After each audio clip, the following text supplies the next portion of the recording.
안녕하세요. 장시간 동안 많이 좋은 강연과 또 발표 들으시느라 애쓰셨습니다. 저는 폐막식 사회를 맡은 방정환 연구소 편집위원장 김경희라고 합니다. 우리의 삶 속에 살아있는 방정환의 궤적과 또 전망들을 살펴보는 좋은 시간이었다는 생각이 듭니다. 총평은 방정환 연구소의 초대 학술위원장이신 안경식 선생님께서 나오셔서 해주시겠습니다. 예, 안녕하십니까. 오늘 들으면서, 굉장히 마음이 조마조마하면서, 그렇게 들었습니다. 제가 준비한 거는 사실은 조금 이제, 총평이라서 선생님들 발표하신 거를 어떻게 들었는지를 조금 말씀을 드려야 되겠는데, 그렇게 하기에는, 조금, 그래서, 그 부분은 전부 빼고, 나중에 혹시 식사 자리가 되면은 또 뭐 말씀을 드리기로 하고, 전체적으로 볼 때는, 제 입장에서는 굉장히 참 새로운 주장도 많았고, 아주 그렇게 해서, 전혀, 물론 시간은 이렇게 빨리 가고 이렇게 몸도 힘들고 하지만은 졸립거나 그런 것은 아니고 굉장히 이 긴장감이 있는, 긴장감 있게 그렇게 들었습니다. 어쨌든 좋은 발표, 또 좋은 토론, 그리고 사회자들께서 특히 고생을 많이 하셨다 그런 생각이 들고, 이렇게 이제 처음에는 제가 원고를 받고 주제가 굉장히 다양하다.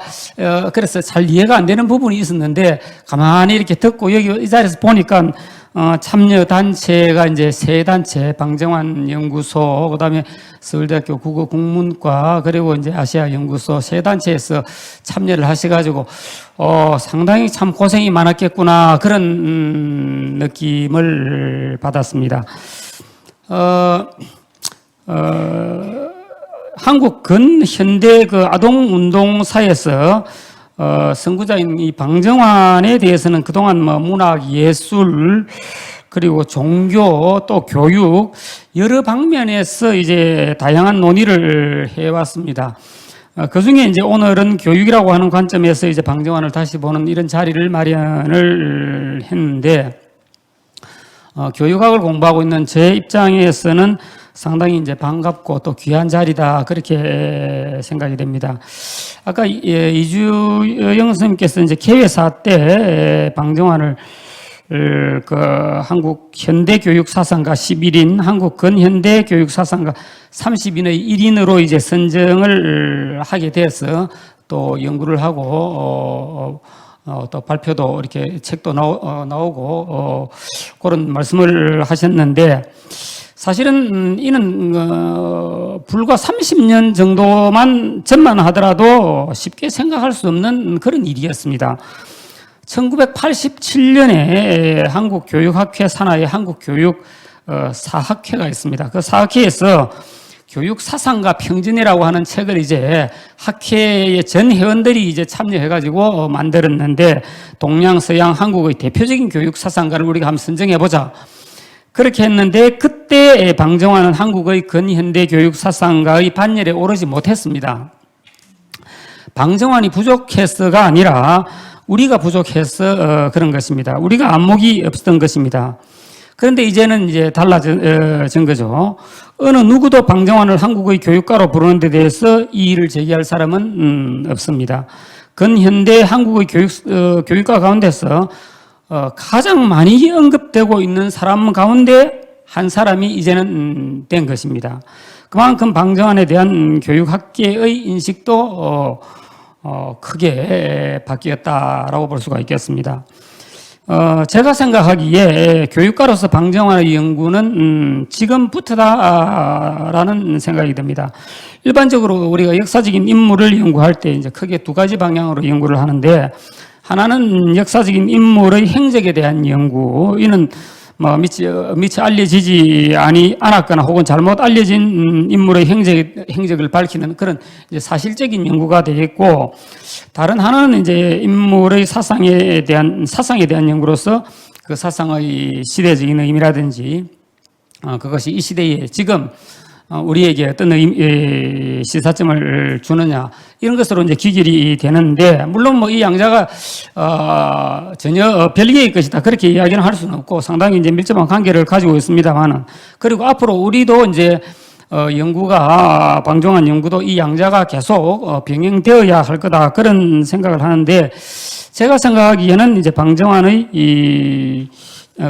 방정환 연구 가운데서 좀 더 기대되는 것은 사상 연구가 앞으로 좀 더 기대가 되지 않나 그렇게 생각을 하는데, 그것은 방정환이 한국 아동교육사에서 시대적으로 선구적인 인물일 뿐 아니라 사상적으로도 탁월한 인물이기 때문이다 그렇게 저는 보고 있습니다.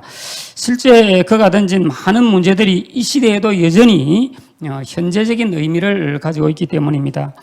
저는 개인적으로 한 12년 전부터 마이너스 교육학이다라고 하는 것을 국내외에 쭉 이렇게 이제 기회가 되면 늘 이야기를 하고 있는데, 제가 이제 이야기하는 이 마이너스 교육학은 사실은 이제 근대 교육학 비판이고 근대 학교 비판이고 그렇습니다.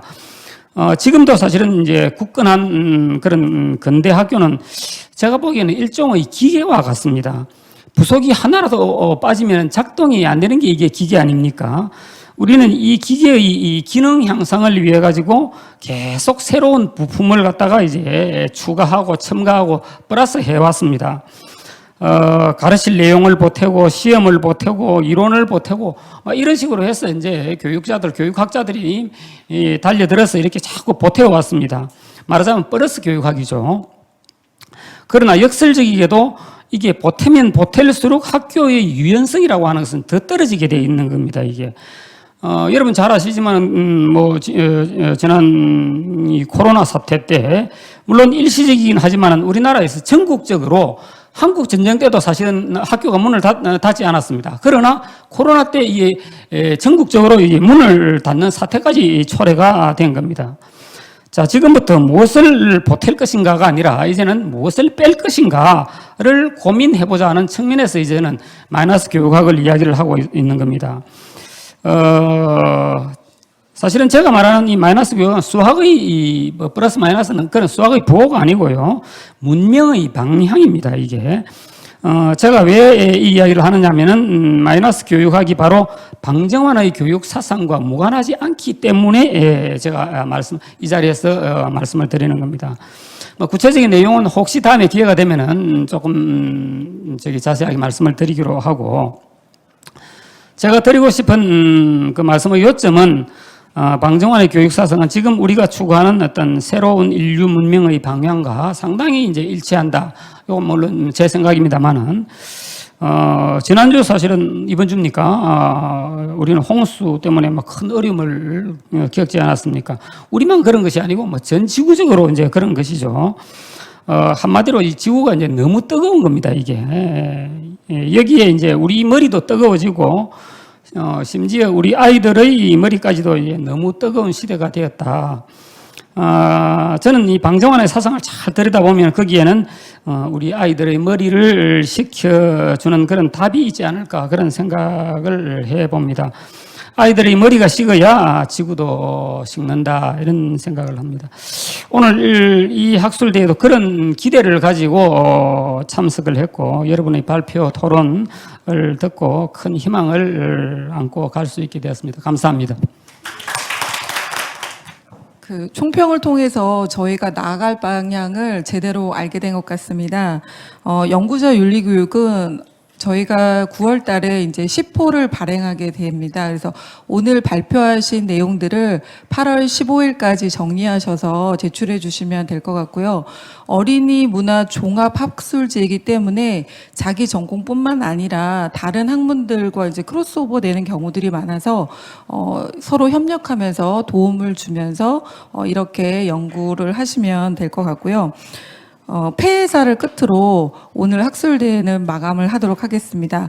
만찬 장소는 동원관이니까요. 한 번도 빠짐없이 가주시고 폐회사 이후에는 사진 촬영해 주시면 될 것 같습니다. 네, 어서 빨리 문을 닫아야 될 것 같습니다. 제가 오늘 너무 많이 배웠습니다. 제가 그 박사 논문 쓸 때는 그냥 어린이 잡지, 방종한 문학 연구 이랬는데 오늘은 거기서 다방면으로 뻗어가서 다양하게 현실에 안경식 교수님 말씀대로 이제 뻗어가는 그런 형국이 눈앞에 그려지는 것 같았습니다. 그래서 저는 마지막 명언을 하나 꼭 남기고 싶습니다. 어떤 명언이냐? 배움은 창조된 것만을 배우는 것이 아니고 창조하면서 배워나가는 것이다. 이런 말을 꼭 해드리고 싶습니다. 감사합니다.